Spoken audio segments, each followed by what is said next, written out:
Bud Grant and Otis Taylor! Just in time! A brilliant coach and a superb receiver for our flag football league! Hey everyone, this is Will O'Toole welcoming you to another edition of Parkridge Sports History. This week was the passing, ironically, of two important football, I would say, icons. One, of course, Otis Taylor, who passed away and was a legendary wide receiver for the Kansas City Chiefs. And the other, of course, was the great head coach for the Minnesota Vikings, Bud Grant. And I'd like to get into that because I know there are a lot of people who it's almost like a controversial statement that Bud Grant was a superb football coach, but he really was. Okay, lost 4 Super Bowls, yet he was a success, and to this day, he still remains the only Minnesota coach to get the Vikings to the promised land. And he did it not once, not twice, not 3 times, but 4 times. So we are going to sing his praises a little bit, as well as Otis Taylor's. And then I want to talk about the recent 15-second rule that baseball is trying to implement this year. It's coming under quite a cloud of controversy in spring training, as many times either the pitcher or the batter were not ready as the 15-second clock ticked down, and then they were either given a ball or a strike. And in a couple of cases, some of the guys had to leave the batter's box permanently and go back to the bench because they struck out not looking, not swinging, not on a foul tip, but not being in the box under the prescribed time. And so I'm going to call this the Bob Gibson rule. And I actually think the Bob Gibson rule is going to be good for baseball. But before I turn my attentions to my favorite subject, all things baseball, and one of my favorite subjects, Bob Gibson, and I'm going to look at his 1969 season as just a demonstration what I think baseball really does need. Not so much the time clock per se, but just getting the players on both sides of the diamond get into the mindset, let's move the game along. Let's not have excessive time being squandered. Because I think the game is becoming one of not sitting in the sun on a beautiful summer day, but one more of procrastination. And just, oh my goodness, can we just get in the box? Can we just throw the ball, etc.? But first, I was doing a little research. First, I want to turn to Otis Taylor. Happened to be, I was a big Cowboy fan. I always liked the NFL, but many people know that I love the AFL. It was exciting. It was lights out. It was actually what the NFL is today, with many lightning strike bombs for touchdowns. Just really incredibly exciting players. The one thing that the AFL and the NFL had that today's game doesn't, and baseball is the same way, they lack any kind of color or creativity when it comes to nicknames, right? For instance, Bud Grant had a great defense, and they were aptly called the Purple People Eaters after I think a 1962 song, but also the way that the Vikings play defense. And of course, their purple clad defensive players. And of course, their great front line of Eller, Page, Marshall. And the Dallas Doomsday defense, the Fearsome Foursome. I mean, these are just great nicknames. Think of a moniker today. Probably the last team that really, the defense anyway, that had really a nickname of note was the Seattle Seahawks, when they had the legend of Boom. So here's a picture of, it's a great picture. It's not that typical Topps football picture of the Kansas City wide receiver Otis Taylor. Did not know this. I always thought he went to Jacksonville State. He actually went to Prairie View A&M, which is among my top 10 favorite college names. It's got to be up there. Prairie View A&M, right? And then probably tied are teams with hyphens. I love this one. Indiana University, Purdue, in Indianapolis. I think it's IUPUI. It's great. I don't even know how you even pronounce that anagram. But here's Taylor, went to Prairie View, is one of those players that is selected. Here's where the AFL beat the NFL so much. The AFL realized they probably couldn't get all, let's say, the big time players to commit to the AFL with contracts. That's why Joe Namath was such a big deal. Because if you recall, the St. Louis Cardinals had drafted him. But it's almost as if, the AFL almost gave him to the hands of Sonny Warblin and the Jets. And of course, the Jets with Namath becomes Broadway Joe. What a great nickname. It was so apropos to him. They signed, and when you think about it, they signed their first big name out of a big name school because Alabama and Joe had won a college football title. They had also lost in the Cotton Bowl to eventual winner Texas in, I think, Joe's senior year. And the interesting thing is Namath really didn't throw the ball that much at Alabama. He really ran, which is why he hurt his knees so badly at the college level. And then, of course, they were always a state of question when he was in the AFL. How soon would Namath go down with the knee injury? Fortunately in 68, Namath was pretty much injury free. And you can't really say that about any NFL player. They're always nicked up. Something is always hurting, or it's just a physical, violent sport, which is one of the big draws. But anyway, Otis Taylor, of course, if you're a young fan and you've never seen the 1970 Super Bowl, I do recall that one. I was rooting for Minnesota, and Bud Grant was on the sidelines for the Minnesota Vikings. Here is Taylor as the 1971 receivers list. He's number 2. He trailed Fred Biletnikoff, one of his big rivals, the Oakland Raiders. And I love Biletnikoff. He's probably one of my top 2 or 3 wide receivers of all time. I just loved how he cut his jerseys, wore the taping, had all that goo, but he could catch the ball, and he had the locks, the golden locks hanging out, even though he was going bald on the top, like you can see here. I just liked the way he played. Plus, he was a string bean and didn't have great speed, but he had elusive moves that made him such a threat for the Oakland Raiders. And of course, having Cliff Branch on the other side didn't hurt him all that much. He got his redemption in Super Bowl against the Vikings for the 76 season, and then Super Bowl 77 when they destroyed the Vikings 32-14. It was it was an Achilles heel for the Vikings. They never had great receivers. They did have a very good running back who caught the ball. Really, what Tarkenton was doing in many respects under Grant when they finally got a decent quarterback. And that was in a trade with the Giants in 72. They sent Bob Lee. I don't know why this all jumps out at me, but it does. And then Tarkenton comes back to Minnesota, leads them to a couple of Super Bowls, in fact, 3, and really makes them into a force in the NFC Central where they just dominated. In fact, let me just say this. Otis Taylor, of course, see what I mean? I'm getting off on a tangent. First, let me finish about Tarkenton. He does lead the Vikings to 3 Super Bowls. Of course, Joe Kapp was the leader of the Vikings in 1970 or 69 and the 70 Super Bowl, and he just got destroyed by Kansas City.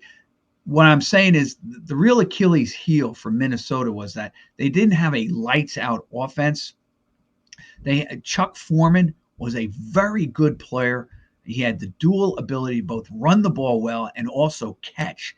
And what I was trying to get before I got off track was that really when you think about it, Tarkenton to Foreman was an early version of Bill Walsh's West Coast offense. The problem with the Vikings is that they didn't have a Hall of Fame wide receiver to go with, let's say, the Roger Craig, Joe Montana, and then Steve Young, and of course, Jerry Rice. They had a guy by the name of Gene Washington who was good. Didn't have really too much after that. They had in 1970, 69, they had Tom Osborne. And so they were good offensively, but not lights out, and really nothing dangerous. And here's the thing, and even I, rooting for the Vikings, I thought they were going to crush Kansas City because I was still under the feeling that the NFL was so far superior to the AFL. And I think that most people saw the Jet thing as a fluke, not realizing that really Kansas City was a good football club. You know how many Hall of Famers they had on that team from that 1970? You have Dawson, okay, wins the Super Bowl. Maybe he is an NFL reject from the Pittsburgh. I think he played with Pittsburgh or is in their camp. I think it was with Detroit, maybe Cleveland for a while. He was a reject. Really, the good players that they got were from all the traditionally black schools, Buck Buchanan and Otis Taylor. That being said, no, excuse me, Buck Buchanan was from Minnesota. Pardon me. So I go back. So he's a Big Ten school. Okay. But he wasn't, yes, big time player, but he didn't have the big time image that a Joe Namath did. But what Hank Stram and Kansas City and the AFL did was really they dipped deep into the well of just a great resource called the black schools, Morgan State, Jacksonville State, Prairie View A&M, and others, and really took out all these great players who would really help the AFL survive. Not only that, but bring it to glory between Kansas City and Oakland doing that for them. And then that's why the Namath deal was so big, because they got, let's say, a legitimate star from college that everyone heard about. So Namath defeats Baltimore, but many people, even myself, thought that the Vikings were just going to just destroy Kansas City, not realizing truly how good Kansas City's defense was, and that they had a pretty good arsenal with Mike Garrett, a Heisman Trophy winner, in the backfield, and Len Dawson engineering the team. And then, of course, if you ever see that 70s Super Bowl, you'll know the one play. It was just a little flare out, or just a little, they might even call it like a little safety valve, but it was just a little hook and go. And Otis Taylor just romped down the field. And of course, the last 10 yards or so, he gallops in. He looks like a thoroughbred horse with the high step. And he wasn't doing it to show up. He was actually avoiding a tackle, and then goes in for the final score for Kansas City. That really sealed the deal. And Cap got hurt brutally in that game. He actually had to come out. I think he dislocated his shoulder in that game. Just was all day under immense rush from the Kansas City front, and they just were a better team. And the problem with Minnesota, with Bud Grant, and now I'm going to head on over to Bud Grant, but let me just take a look at this. I do remember this, just an aside. Randy Vataha was Jim Plunkett's wide receiver at Stanford. And it was almost like a package deal when Plunkett was selected by the Boston Patriots, who would become the New England Patriots. And Vataha, I never realized that he was second in receiving yards. I knew he was an okay player. I remember him more for being one of the Union leaders in one of the NFL's early strikes in the 70s. And so Randy Vataha was his go-to target with the Stanford when they were called the Indians. Now they're called the Cardinal. And then the Boston Patriots, now called, of course, the New England Patriots. And Otis finished second behind Fred Biletnikoff.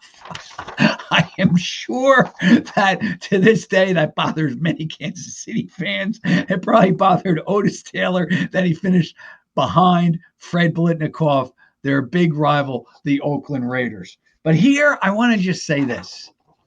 As I was exploring Bud Grant, real good guy. Yes, very stoic. He was famed for never showing any expression on the field and never allowing any of his players, or even bringing a heater to Bloomington on the sidelines for the Vikings. They had to play in the elements and play cold and all the rest of it. And you know what? Now that I think about it, I'm going to do a study for that as well. I would love to see what the Vikings record is in games that you would say below freezing, because there are quite a few. And I would love to see if they have a huge advantage, because the one game that you think about with Minnesota is that 75, the Hail Mary pass by Roger Staubach to Drew Pearson. They were winning that whole game into the last seconds, and really it was an unbelievably miraculous rally by Staubach and the Cowboys, because I think they faced a couple of third downs and longs on that one drive. And he does. People don't realize this, because I did see, I watched again that game, and I didn't even realize this. Pearson makes this unbelievable catch to keep the rally going. Forget the touchdown. He makes an even better catch on the way down, or about, let's say, anywhere between the Cowboy 45 and the Viking 45. He makes an unbelievable catch. How he got both feet in is just beyond. And if you see it, it's just incredible. So Bud Grant, let's face it, he leads the Vikings. He takes them out of the doldrums. They were just a mediocre team at best.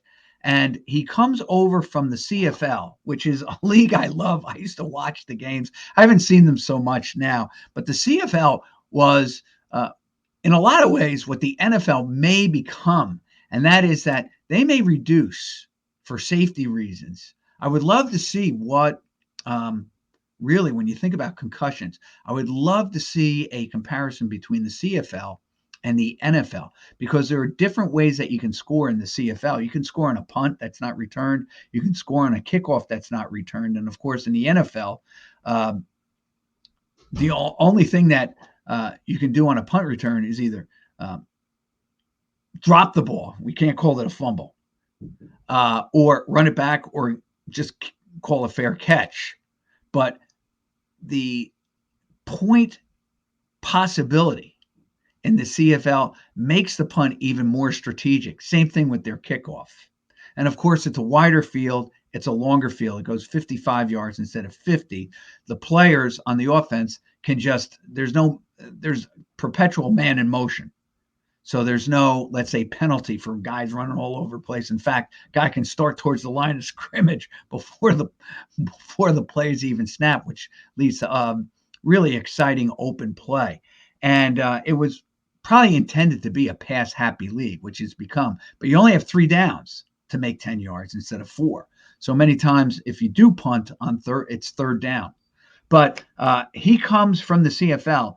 And the interesting thing is, Grant, and this is why I say everybody thinks that he was a loser in the NFL. Well, like Buffalo with their 4 straight championships, which has to be admired somewhere down the line, they just ran into a buzzsaw called the NFC East when they were good. Bud Grant runs into a buzzsaw called the Pittsburgh Steelers and the Miami Dolphins. And of course, Kansas City, which had a chip on his shoulder, was a much better team than people like me even realized. And I'm not saying those are excuses, but I'm also saying this. Bud Grant built that team. Unfortunately, Minnesota didn't build it, when I think about it, or you could argue, to win beyond the Central Division. Because when really what happens is that he builds them into a dynasty in the NFC Central. Nobody really can contend with them. And to prove that, ready for this, he's the all-time winningest coach in not only Minnesota history, Viking history, with 158 wins and 96 losses. He did the same thing with the Blue Bombers. He's their all-time winner. And not only that, he won championships in 58, 59, 61, and 62 for the Blue Bombers. All right. So he won a third of their championships. They have 12 overall. And if you know anything, well, with the Grey Cup, it's an older championship than, of course, quote unquote, the Super Bowl. All right. You do have the NFL championship, but it's not held in the same regard today. It's the Super Bowl, 50 plus. But the Grey Cup has been around for many, many, many more years. I mean, it goes back to 1935 at least, that I'm looking at, with the Blue Bombers when they won their first championship. They won their last one, 2021. And of course, like I said, Bud Grant was responsible for a third of their cups when he was at the helm for the Blue Bombers. And not only that, ready for this? I'm just going to give you this. His overall record, he's the winningest coach that I see here. Yep. And he did last from 19, I'm just getting it here, 1957 to 1966. In 10 years, he was there. He had 160 games. He averaged 10 wins a year with only 5 losses. Ready for this? Bud Grant averaged in 18 years. Bud Grant averaged probably about 9 wins a year. All right, just under 9 wins a year with the Minnesota Vikings, and basically goes 9-5 because remember, up until about 1979, they were only playing 14 games. But let's just take a look here.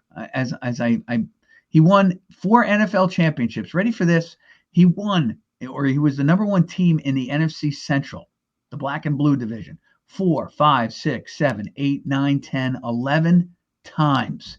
Probably should not have coached after 1980. Kind of hurts his mark.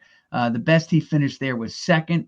In the strike year of 1982, he was 5-4. But his team's under 14 game schedule. So I'm saying he's winning an average of 9. And then, of course, they expanded this to 16. Ready for this?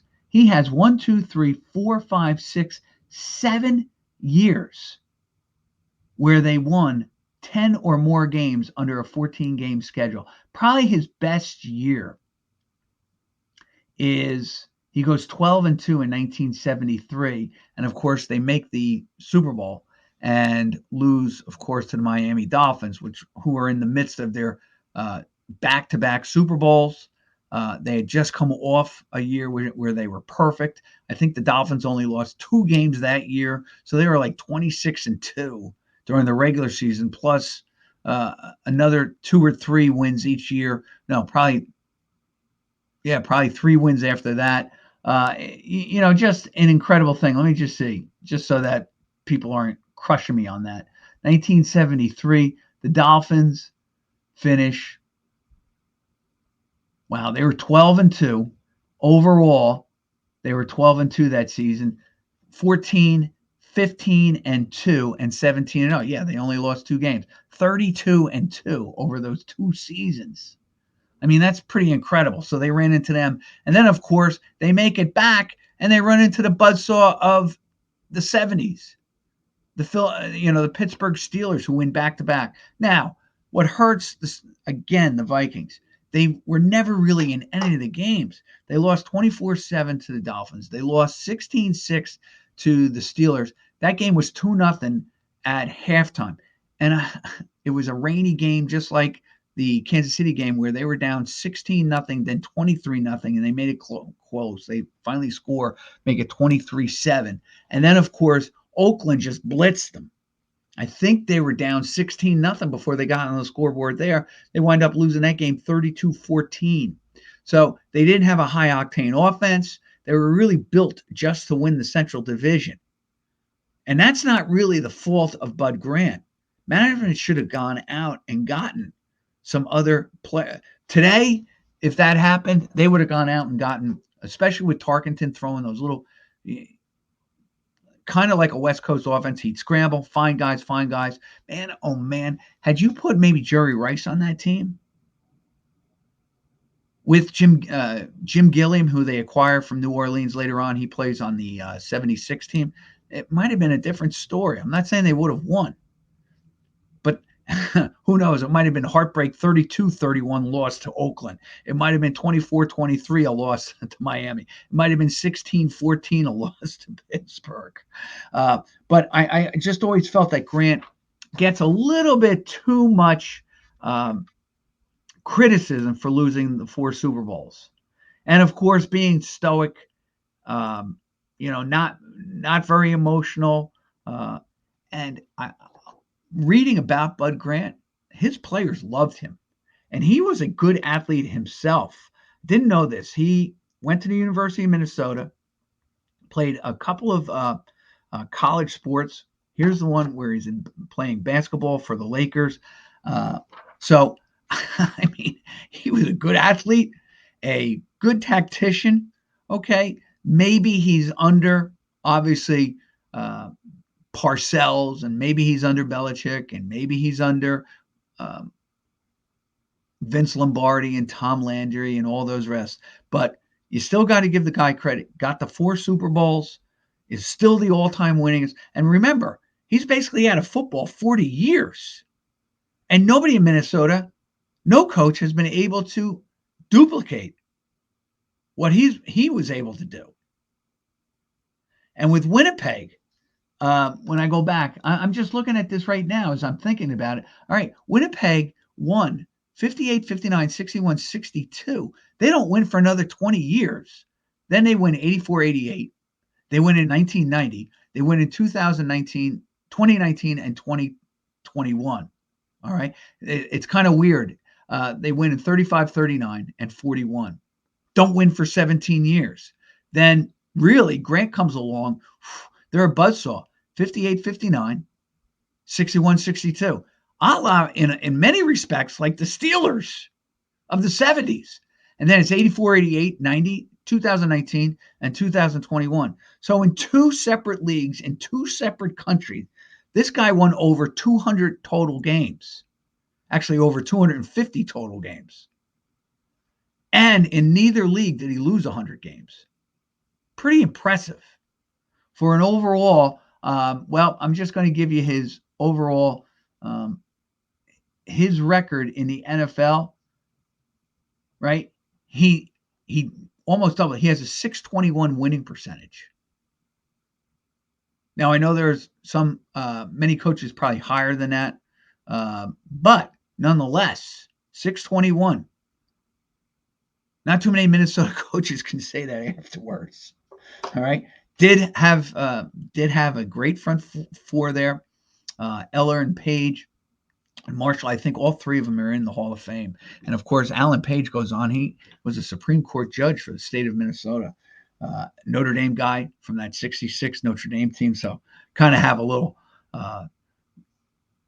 love for the Vikings that way. Not only that, but I think Page I know he won a Defensive Player of the Year. He was the MVP in 1971. And the only other guys I can really think of are LT. And I know there's somebody in between there. I want to say Bruce Smith, but as I'm saying Bruce Smith, I know I'm wrong about that.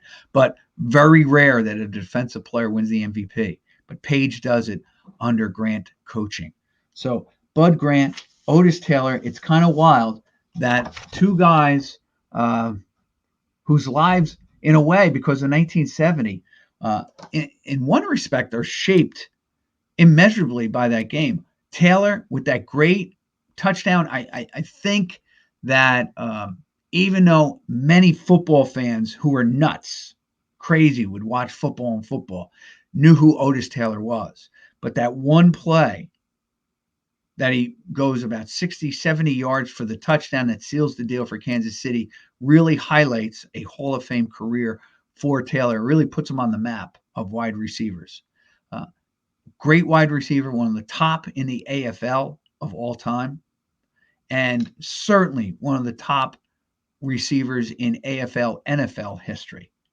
I don't think anyone's ever going to top Rice. And of course, Bud Grant, 4 titles, NFC championships, 4 Super Bowls, 4 Super Bowl losses. I get all that. But 4 Grey Cups. Not too bad. I know it's not the NFL, but he is certainly no loser. No loser. I think sometimes, yes, myself included, we probably put too much onus on winning the Super Bowl. But it is important in terms of an NFL or a coaching career or a player's career, particularly a quarterback, simply because you play so few games. So the gravity of making it there and the, how much you are under a microscope for those Super Bowls. So the pressure is so intense that to lose that is just can be devastating. Okay. But he got there 4 times. And like I said, he ran into, unfortunately, the buzzsaw called the Kansas City Chiefs, who are a very good team in the 70s. They went back and forth with the Jets and the Raiders, more the Raiders than the Jets. They ran into the buzzsaw called the Miami Dolphins. I just gave you their record, 32-2 over 2 years. And then, of course, the Steelers. And, of course, the Raiders finally getting to the promised land after so many tries. The miracle, with the immaculate reception with Franco Harris probably best encapsulates the Raiders' frustrations in the early going of the 70s. And then, of course, it is wiped away by that throttling of the Vikings in Super Bowl, the 1977 Super Bowl for the 76 season. All right, my last little bit. Again, as everybody knows, Howard and I both have an unbelievable love for baseball. Howard is a huge National League fan like I am, and I know he is a lover of Bob Gibson like I am. I have to say this before I get into my little Bob Gibson rule. I was always disappointed he only won 251 games. Always I thought in the back of my mind that he won 300, a la Seaver, a la Carlton.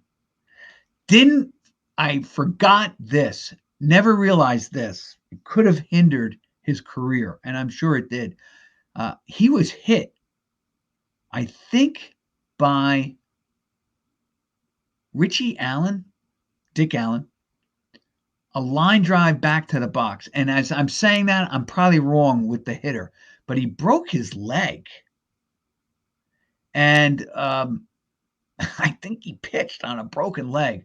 But that was the and then, of course, he retires. I always thought early, but I have a feeling that leg injury, that leg break, probably affected his knee because if you followed his last year in the major leagues, that he finally retired. And this is why I was always disappointed.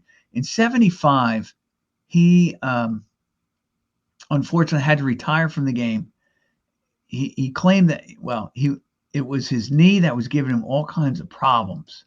And his last year, it was kind of disappointing. He was 39. He was 3-10 with a 5.04 ERA.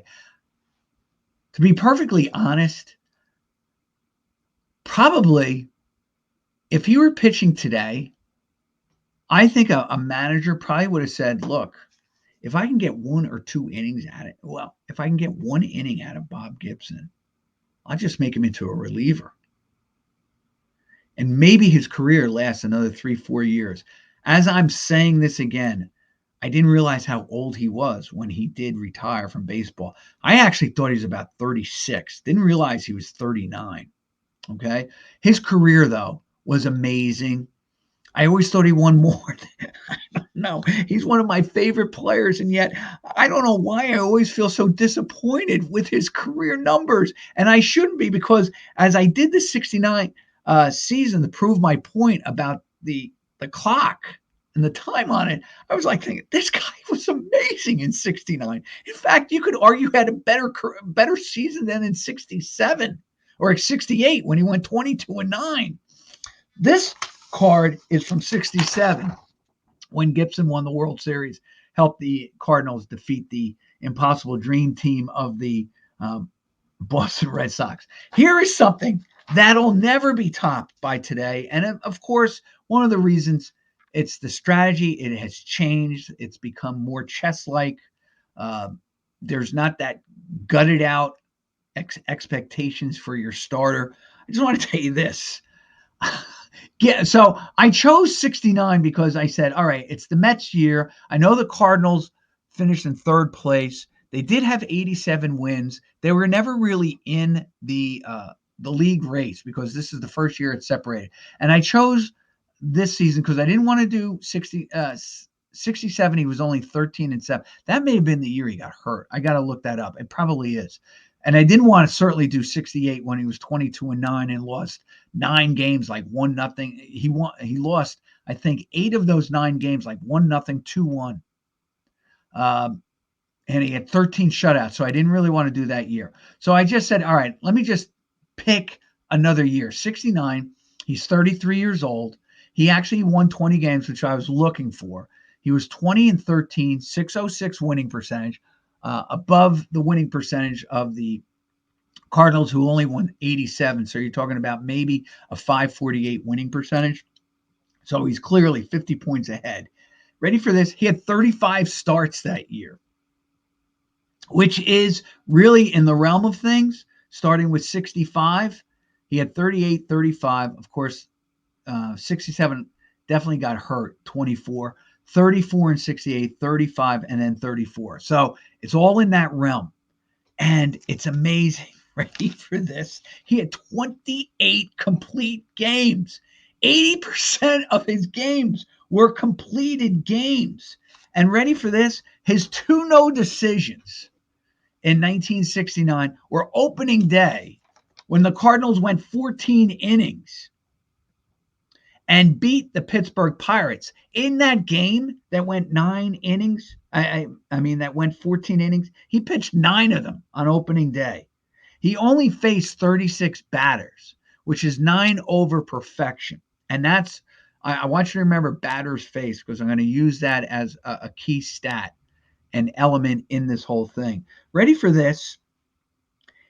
1, 2, 3, 4, 5, 6, 7, 8, 9, 10, 11, 12. In 12 of his first 13 starts, he threw 9 innings or more. The reason being, he lost to Nolan Ryan, and his record fell to 9-4. He pitched 8 innings, but doesn't get credit for a complete game, which is really unfair. I mean, if he's not replaced, he should really get credit for a complete game. Especially with the way that they count no-hitters, where you have 6 guys throwing a no-hitter, each throwing, let's say, an inning and a third, and they get credit for a team no-hitter. All right. Nonetheless, he goes on. He threw 9 innings after that, threw another 8 against Jenkins away, and lost that game.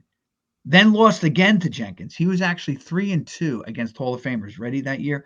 He faced Ryan, Jenkins, Gaylord Perry. He moved his record up to 12-8. Ready for this? He threw 13 innings, beat them, the San Francisco Giants. So 13, that's 39 outs. He only threw to another 7 guys who got on base safely via an error, a walk, a hit by pitch, or a base hit.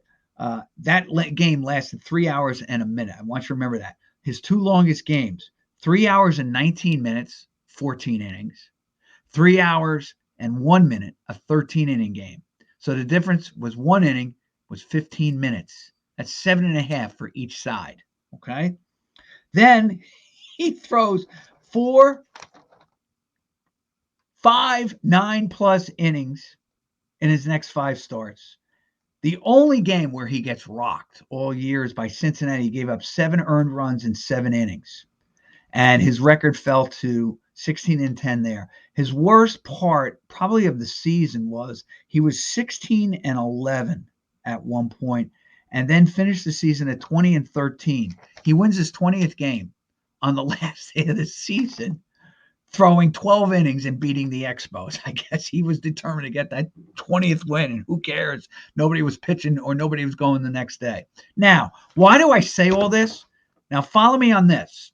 Gibson threw 314 innings, which, if you multiply that by 3 outs an inning, is 942 batters. He gave up 251 hits. Another 95 reached base via a walk. Whether a walk, either intentional or unintentional, plus 10 hit by pitches. Now, the only thing I wasn't able to figure out was errors, but I did do this. He gave up 84 runs all year, 76 earned. So I'm saying, all right, let's equate that to maybe 8 errors. Okay. So you're talking about a guy who faced or who threw to 1,298 men. And then for just, you know what, I rounded it off to, let's say, 1,300 men. All right. Like I said, I didn't count errors or anything like that, or catcher's interference. Make a long story short, if you total, then I totaled and averaged all of his games, how long his games took. And remember, I did this for 1968 as well. It was amazing how many games were under 2 hours in 1968, let alone 2.5. He averaged, he had 17 games which lasted 2 hours and 17 minutes or more. He had 11 games which averaged about 2 hours and 2 minutes.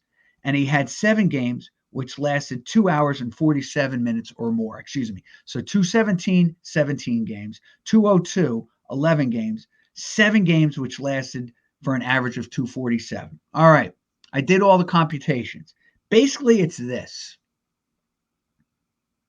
If you do all the math, it took Gibson 9 minutes to throw to 3 batters, or 9 minutes per inning. 9 minutes per inning. Now, think about this.